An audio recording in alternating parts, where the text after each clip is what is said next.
Dear friends, welcome as part of our series on looking at the lives of different stalwarts in our Indian political history.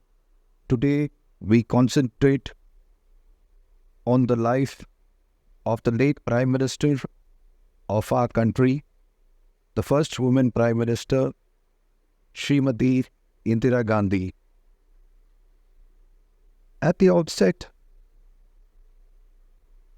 we need to recall that Indira Gandhi was the first and the only woman Prime Minister till date.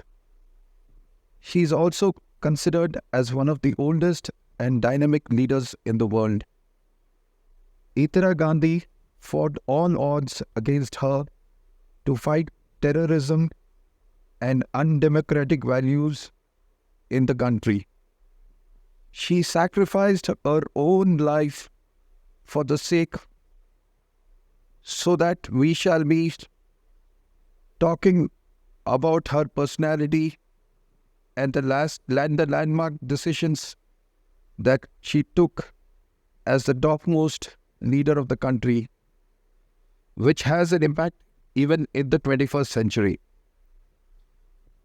We shall also be talking about what her elevation to the Prime Minister's office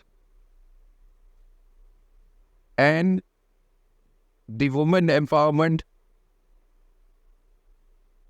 and her contribution to the movement of feminism around the world means.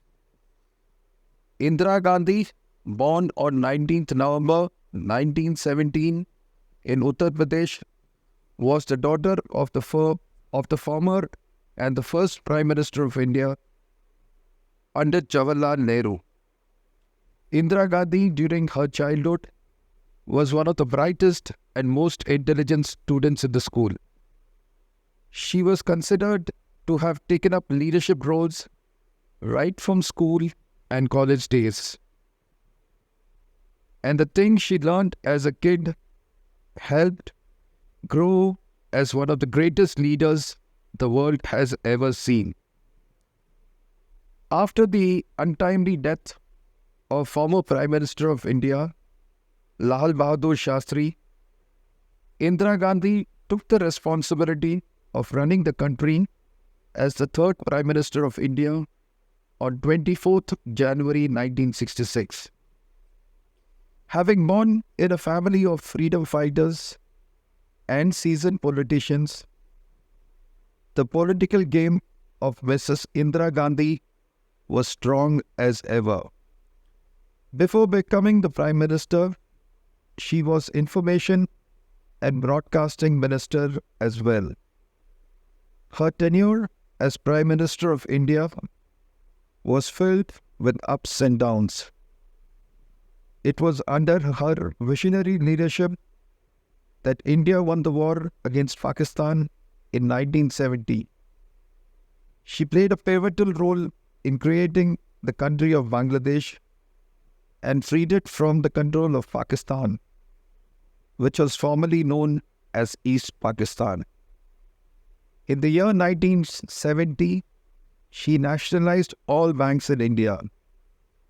This move provided a strong economic forum for the country.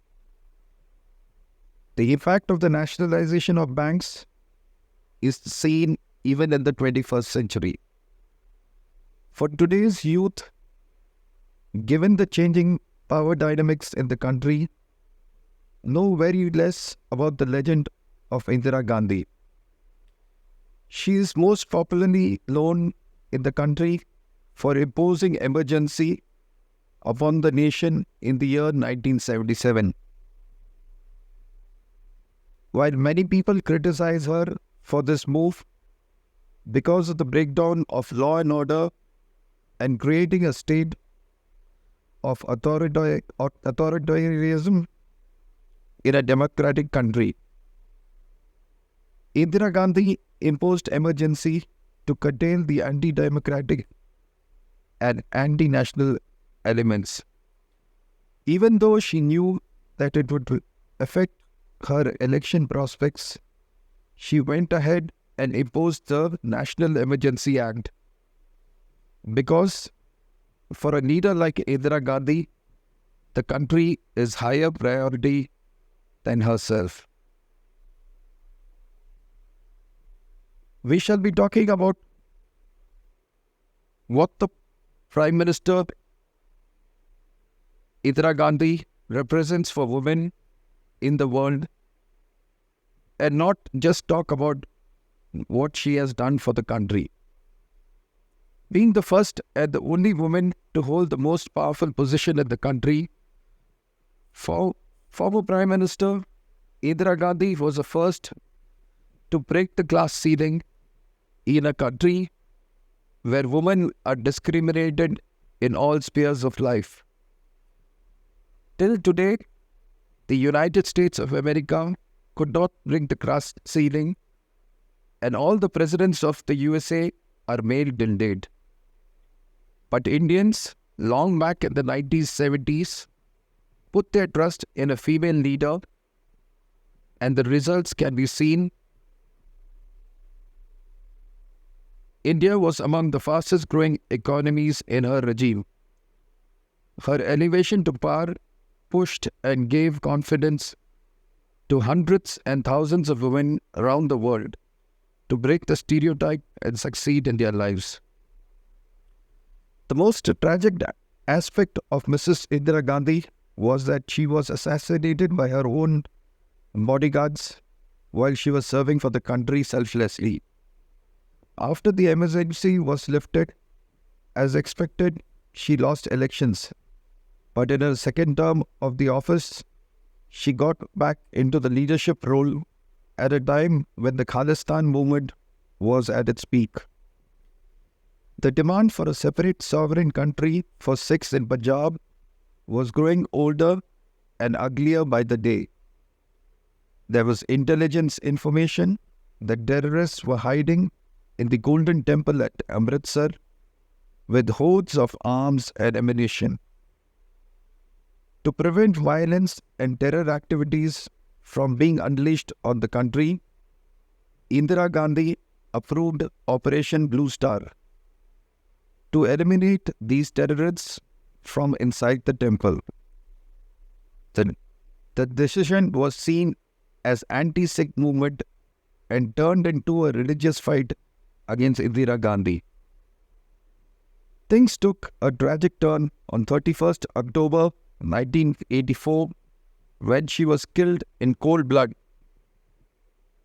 Indira Gandhi, from being one of the most loved and respected leaders in the world, succumbed to the hatred and politics of India.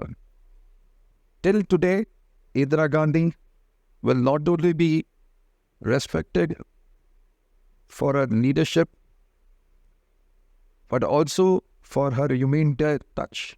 She moved freely among the tribals, despite coming from one of the most affluent families at that point of time. She had a knack of mingling with the poorest of the poor. She was involved in success of many projects, be it science, technology, banking, and also strengthened our economic movement. It was during her times that out of the 3 5-year plans that was within her government, 2 of which were more successful and recorded successive growth rates based on targets set in the 5-year plans. Let's honor and respect this great leader. And for those who still do not know or lack information about Indira Gandhi, I hope this video will be useful.